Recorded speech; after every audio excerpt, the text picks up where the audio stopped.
Have you ever looked at something that you wanted to buy and said, "Shut up and take my money"? I said this exact phrase at the end of the Rugged Maniac obstacle race.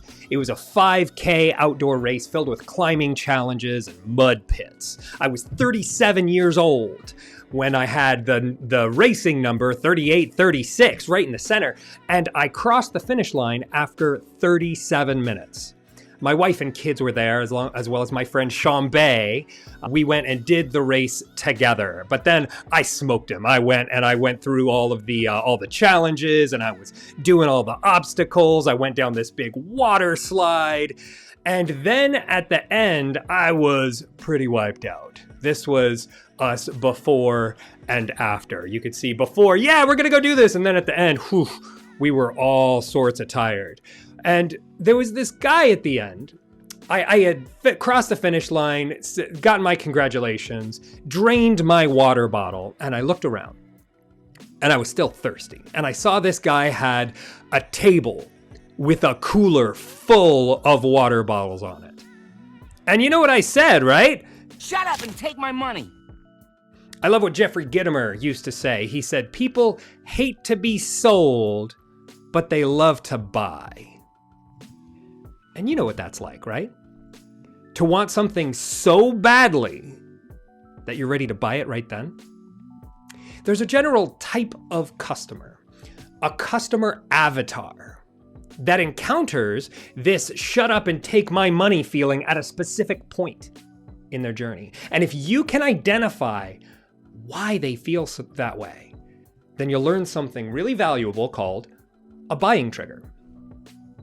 A buying trigger is like stepping into a pair of shoes that fits you perfectly. It's just what you need right then. A customer avatar helps you find the buying trigger. The buying trigger is that moment that makes you ready to purchase right away. For a dentist, the buying trigger is a toothache. The customer avatar is either the person who's having the toothache or the parent of the child having the toothache. For a meditation teacher, the customer avatar is someone who wants to study meditation more deeply. The buying trigger might be a sleepless night. There's something that makes them become this type of customer avatar. For a financial advisor, the customer avatar is someone who has a lot of money to invest and they don't know how. So the buying trigger might be receiving an inheritance or selling a bunch of assets. When you can identify the buying trigger, it helps you narrow the focus of your marketing. For your business, there's some condition that makes people stop and say, "Shut up and take my money." So what is that buying trigger? If you don't know what it is, here's how you can find it. Every customer avatar is an overlap between the demographic, it's who they are and what they're like, the problem they face, and the competition that also serves this same market.